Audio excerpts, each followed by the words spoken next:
오늘은 예수 그리스도를 믿는다는 의미라는 제목으로 말씀을 전하도록 하겠습니다. 성경은 일관되게 우리 인간에 대해 말하기를 모든 인간이 죄인이라고 가르치고 있습니다. 오늘 본문 23절 말씀을 보시기 바랍니다. 모든 사람이 죄를 범하였음에 하나님의 영광에 이르지 못하더니, 여기서 보니까 모든 사람이 죄를 범하였고 하나님의 영광에 이르지 못했다고 선언하고 있습니다. 여기서 모든 사람이란 불신자들만이 아니라 하나님을 믿는 사람들까지도 모두 포함하고 있는 것입니다. 또한 나름대로 착하게 살려고 노력하는 사람이나 그냥 막 사는 사람이나 하나님 보시기에는 모두 죄인에 속해 있습니다. 이것은 우리의 힘과 노력으로 어떻게 할 수 있는 일이 아닙니다. 성경에 보면 모든 죄인이 하나님 앞에 정죄받고 심판받을 수밖에 없는 존재라고 선포하고 있습니다. 저와 여러분을 포함하여 모든 인간은 죄인이기 때문에 결국 하나님의 심판을 받아야 하는 것입니다. 그렇다면 죄인인 우리들이 죄를 용서받고 하나님의 심판을 피할 수 있는 방법은 없는 것일까요? 죄인인 우리가 의인이 될 수 있는 방법, 죄로부터 구원받을 수 있는 소망이 우리에게 존재하는 것일까요? 다행히도 성경에는 그 방법이 있다고 이야기하고 있습니다. 본문 22절을 보시기 바랍니다. 곧 예수 그리스도를 믿음으로 말미암아 모든 믿는 자에게 미치는 하나님의 은이 차별이 없느니라.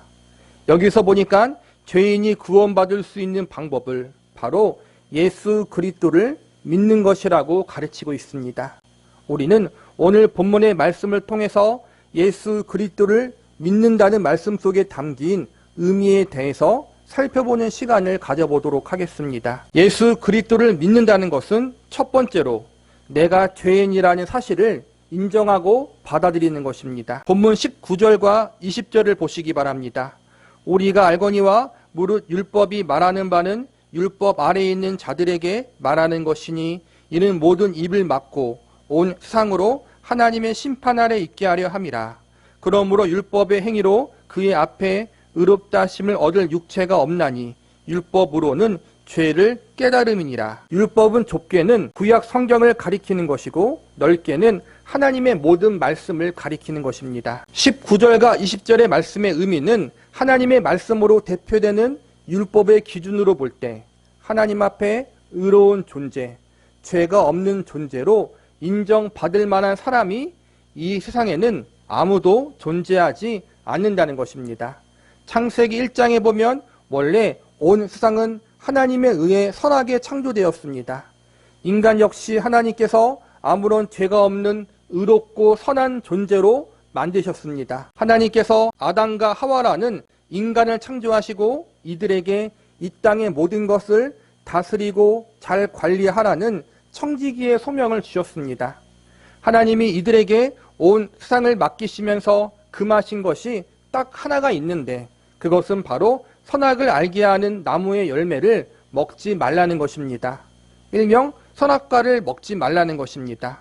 선악과를 먹지 말라고 금하신 것은 하나님이 창조주이시고 인간은 피조물임을 잊지 않게 하기 위해서입니다.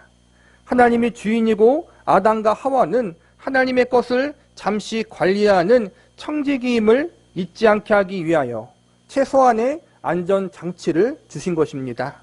왜냐하면 이 사실을 잊어먹게 되면 아담과 하와가 죄를 범하기 때문입니다. 또한 인간들이 자유의지를 가지고 스스로 하나님 말씀에 순종할 수 있는 기회를 주시기 위해서입니다. 즉 하나님이 인간을 인격적 존재로 대우해 주신 것입니다. 너희가 원하는 모든 것을 다하고 누려라. 그러나 내가 너희의 주인이고 왕인 것을 잊지 말아라. 너희는 억지로나 강제로가 아니라 자유의지를 가지고 스스로 하나님 말씀에 순종하는 인격적 존재로 부름 받았다라는 것을 잊지 말아라. 이것이 선악과를 먹지 말라는 하나님의 명령 속에 담긴 의미들입니다. 그러나 인간은 하나님의 말씀에 불순종하였고 선악과를 따먹었습니다.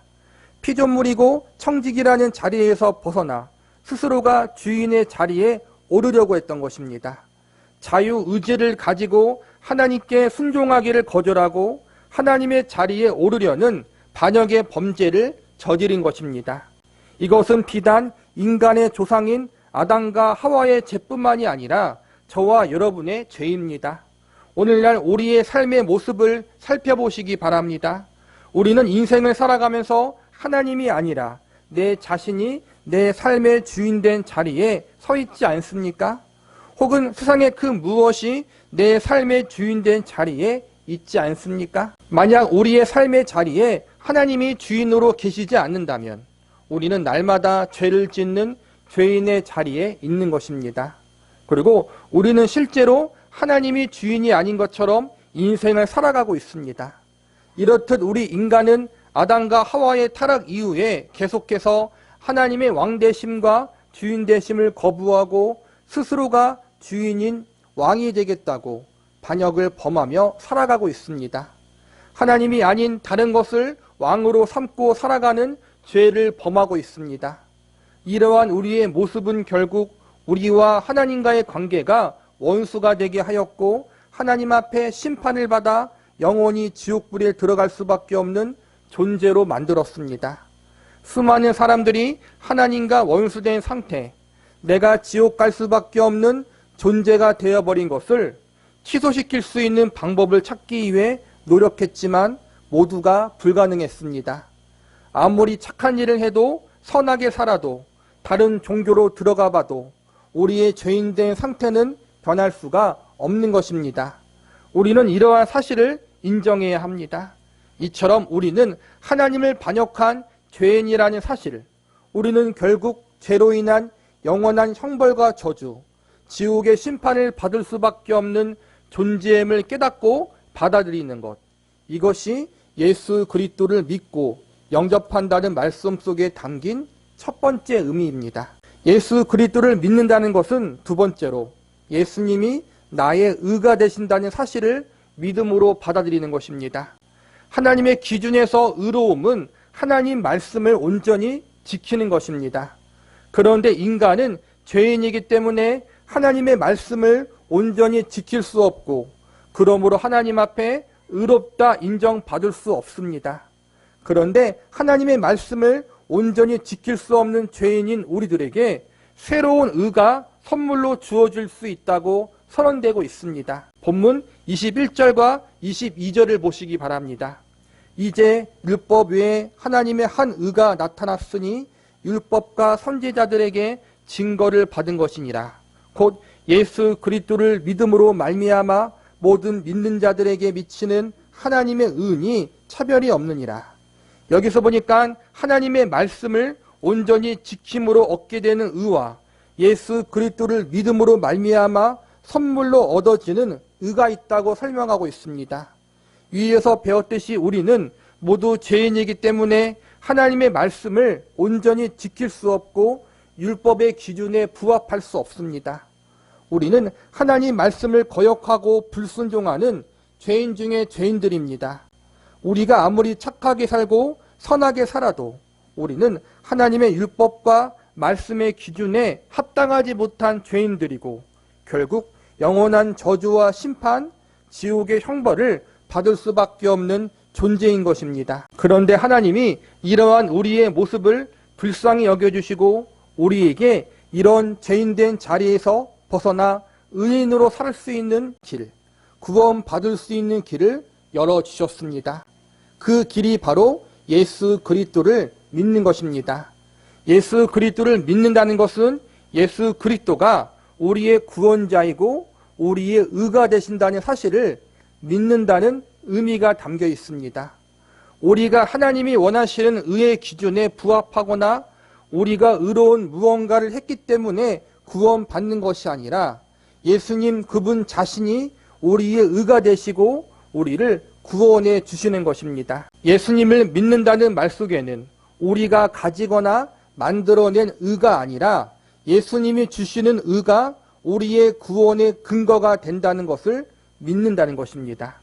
내가 지킬 수 없는 하나님의 의의 기준을 예수님이 대신 지키시고 예수님이 갖고 있는 의로움을 우리에게 선물로 주셨다. 이것이 복음의 내용이고 이 사실을 믿음으로 받아들이는 것이 바로 구원이라고 할 수 있습니다. 정리하자면 예수님이 우리의 모든 죄를 용서해 주시고 예수님이 우리의 의가 되어 주셨다는 사실을 믿음으로 받아들이는 것, 이것이 바로 예수 그리스도를 믿는다는 말씀 속에 담긴 두 번째 의미입니다. 예수 그리스도를 믿는다는 것은 세 번째로 예수님이 나의 구원자요, 나의 주인이 되신다는 사실을 믿음으로 받아들이는 것입니다. 우리는 하나님을 거역하고 하나님께 불순종하며 살았던 죄인들이었습니다. 우리는 하나님 보시기에 아무런 의가 존재하지 않는 죄인인 것입니다. 그러나 이러한 죄인인 우리에게 예수님이 찾아오셔서 우리가 가지고 있는 죄를 가져가시고 그분이 갖고 있는 의를 우리에게 주셨습니다. 우리에게 있는 죄의 형벌인 죽음을 예수님이 대신 가지고 가시고 예수님 안에 있는 영원한 생명을 우리에게 주셨다는 것입니다. 이 모든 일을 예수님이 십자가에서 이루셨습니다. 예수님의 십자가의 은혜와 사랑, 예수님의 대속의 공로라는 말에는 이 모든 의미가 포함되어 있는 것입니다. 복음이란 하나님이 죄로 인해서 영원히 죽어 지옥의 심판을 받을 수밖에 없는 나를 위해서 예수 그리스도라는 구원의 길을 열어주셨다라는 복된 소식을 의미하는 것입니다.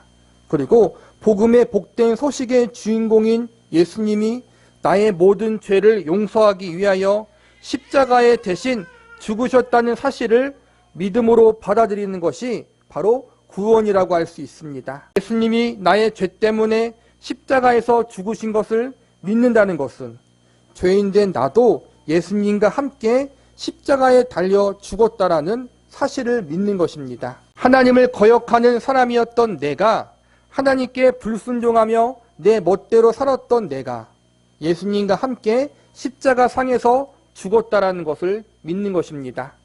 한마디로 예수님이 나의 구원자라는 사실을 믿는 것입니다. 그런데 그것으로 끝난 것이 아닙니다. 이제 죄인된 내가 십자가에서 예수님과 함께 죽었다면 이제 예수님과 함께 죄인이 아닌 의로운 사람으로 다시 살아나야 합니다. 이것이 예수님의 부활의 사건입니다. 우리가 예수님을 믿는다는 것은 단순히 우리의 죄를 위해서 예수님이 십자가에서 죽으셨다, 예수님이 나의 구원자다 라는 사실을 믿는 것뿐만이 아니라 우리가 하나님 앞에 의로운 존재로 다시 태어나게 하기 위해서 예수님이 부활하셨다라는 사실을 믿는 것입니다. 예수님이 나의 새 생명의 주인 되심을 믿는 것입니다. 우리는 예수님의 십자가 사건과 부활의 사건을 믿음으로써 과거 죄인인 우리는 죽고 새로운 의인으로 태어나는 것입니다. 우리의 죄는 예수님의 십자가 상에서 없어지고 부활 앞에 의로운 존재로 새롭게 태어나는 것입니다. 예수님을 믿는다는 것은 바로 이런 의미를 갖고 있는 것입니다. 그러나 이것을 단순히 머리로만 이해해서는 안 됩니다. 우리가 흔히 예수님을 믿고 영접하라고 말합니다.